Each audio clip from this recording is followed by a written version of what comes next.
Hi everybody, I want to tell you the story of the Weaver the Witch and the Fairies of Ruber's Law. Now that there in front of us, for all can see it, that's Ruber's Law Hill there. Unfortunately it's covered in mist at the moment, so we can't see much of it.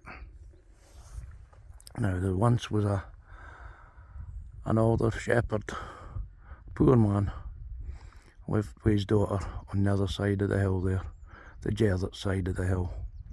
Lived at the base of the hill, and he would regularly come in to hike, which is behind me, a few miles, a couple of miles, 3-4 miles behind me, and got to the market, and for the market he would get what necessities he could afford. Now he never had much money at all, no regularly. He would regularly be skint, but when he could afford to, he'd gone in and it would be the simplest of things he would buy. Things like salt and sugar. And the rest of the stuff he would get for farmers or for nature round about. For the farmers he would get the likes of oats, so he could make his own oat cakes. And he would get game for round about the country here. Things like rabbits, pheasants, fish for the river. Now when he came over the hill to come into hike for the market, he would often pass a house once he'd reached the road, and in the house would live an old witch that everybody around was frightened of, very wary of. And the only time anybody would come near her would be if they were after potions, love potions for the younger yins, or potions to heal the sicknesses and the illnesses of folks. But the shepherd, being a kind-hearted man, he would really take nothing to do with the woman, but his kind heart wouldn't let her be without. And he would regularly, when he was passing, bring her peat for the fire and some oat cakes for her to eat. And he'd regularly see her sat at the front door and spinning away on her spinning wheel. And he would just leave the stuff and go on about his own business and off into hike. And if she wasn't at the door, she'd often be in her garden, see at her plants. So he'd just give the door a knock and shout out so that she can't, that the peat was there and the oat cakes were there. Now a few days went past without him being able to go on into hike because of his chores and his work, and his daughter came to him one night and she says, "Dad,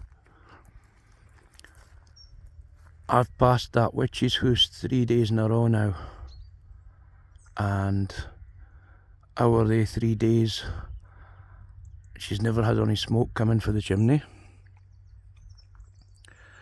Her shutters have been shut tight and the door's always been shut. Now it being the beginning of summer, it was a regular thing for everybody. Your doors were wide open, your windows were wide open. But this caused a wee bit worry to the lassie and to her father when she told him. So they decided the next day they'll go on down and they'll have a check. So they come down at the cottage. Sure enough, the door was shut tight. No smoke coming for the chimney, and all the shutters were shut. So he knocked on the door quite a few times and got no answer. No answers at all. No signs of life, no noise, no nothing. And so he decided, with worrying a bit, to put his shooter at the door. And on his first try of putting his shooter at the door, the lock gave way, and the first thing they seen was the witch's cat, meowing like crazy, and as soon as the door was open enough, it ran out. And there was the witch, lying on the ground, unconscious. So I went up to her, and the daughter says to him, she says, is she dead or is she alive? And he's like, no, she's alive. I'll be back there now. I'm going to go down to the burn here, and I'll get some water, and we'll see if we can help her. Now the burn is just, it's over there. So he went down and he got some water, and he come back up and he splashed some on her face, and just a wee bit, and the eyes opened immediately. So he began in a bit of a rush with fear to explain what had happened and why they were in her house, and she was okay with it. So they proceeded to help her up and get her into bed, and it just so happened that in his sack the shepherd had some oatcakes there, so they were left with the doubter, who was left to tend to the witch. So the daughter cleaned her up a bit once they'd got her out of bed, gave her a wash, etc. And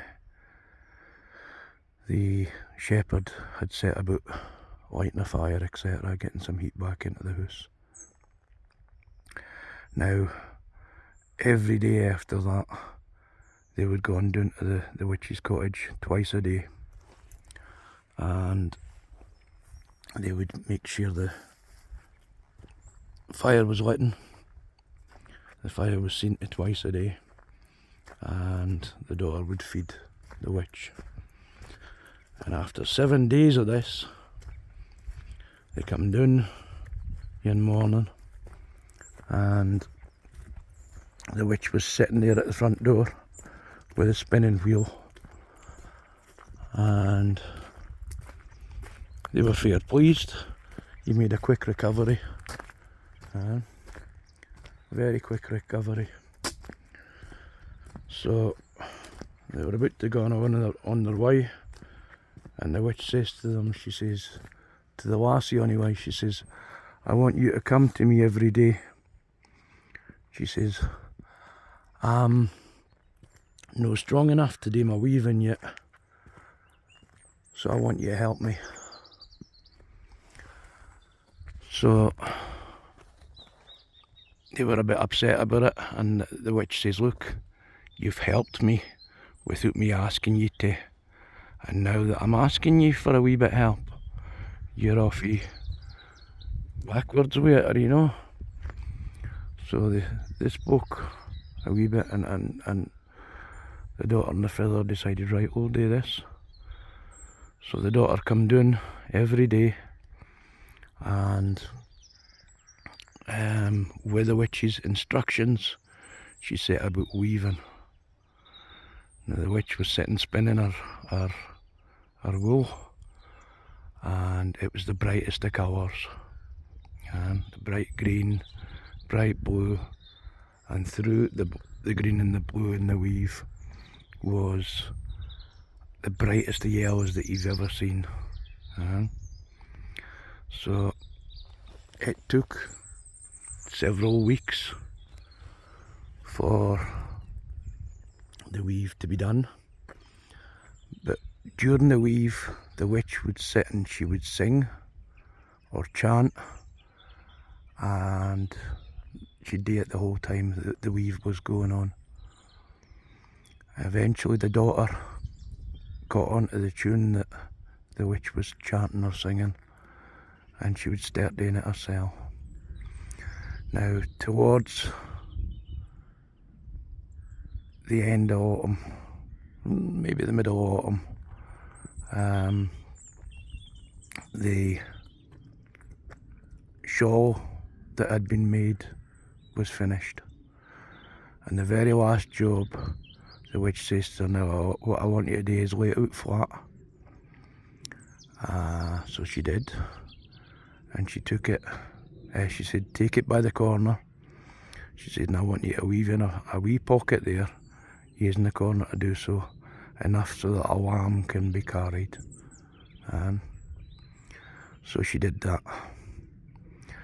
Now, the witch says to her, she says, what I want you to do now, she says, bring it out to the garden, and I want you to lay it out flat, and it's going to stay there.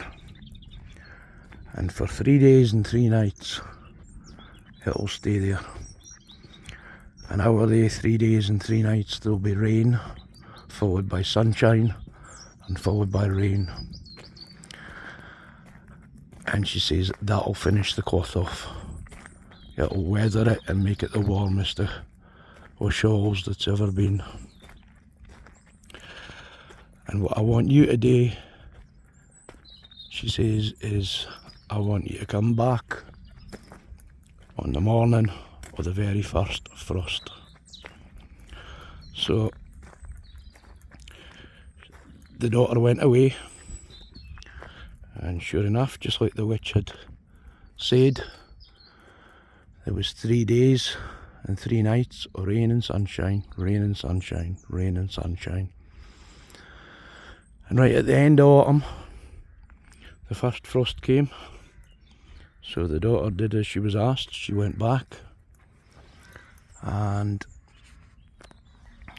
the witch says to her, she says, here,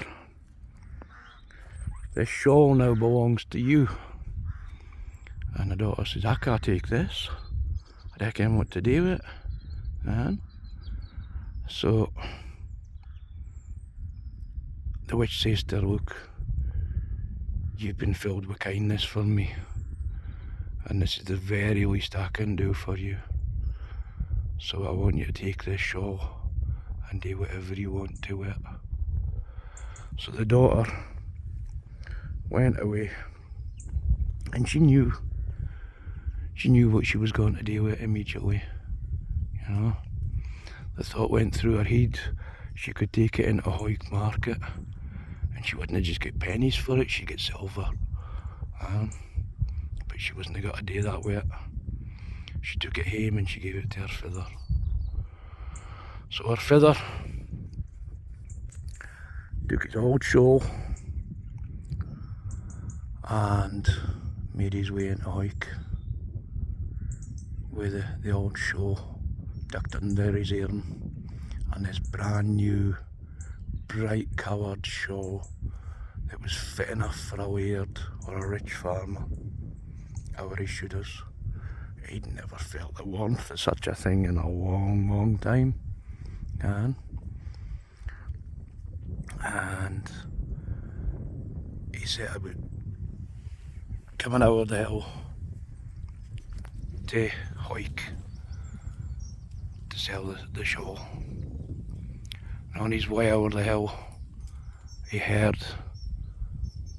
a wee bit singing and the screamings of a bairn.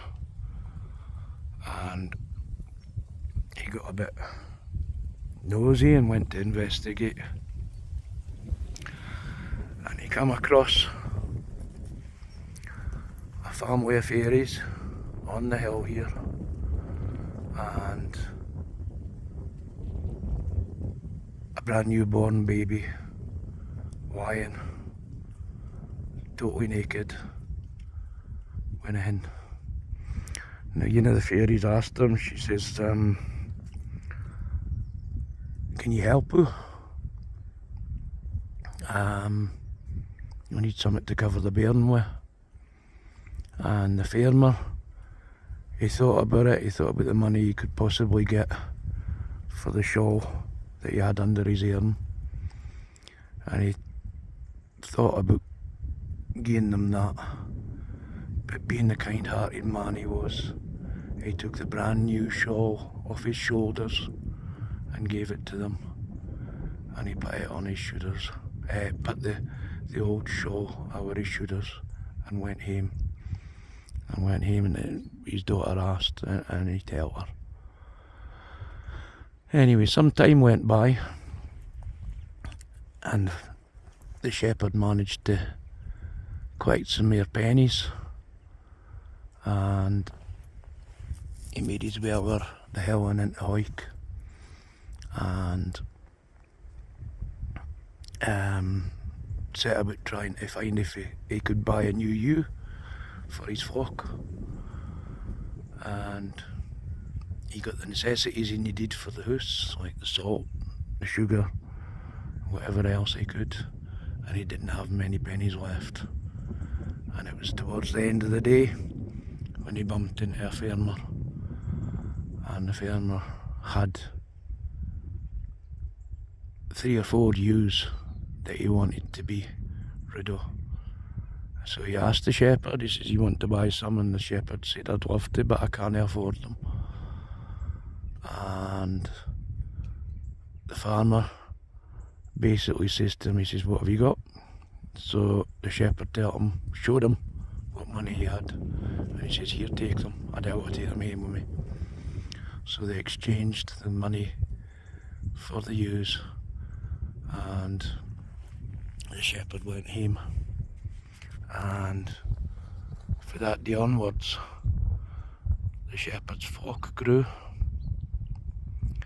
and he became a wee bit better off, and eventually he was able to buy a horse, and quite a bit of wealth came his way. And it's thought that that wealth came for the acts that he and his daughter had given to the witch and the fairies, or Uber's Law. So here we have it, folks. The story of the Weave of the Witch. I hope it's not bored you. It's been quite a long story to tell, and I don't think I've dealt it very well, but I hope you've enjoyed listening to it, and hopefully I'll see you in my next video. I thank you for watching. Thanks now. Bye.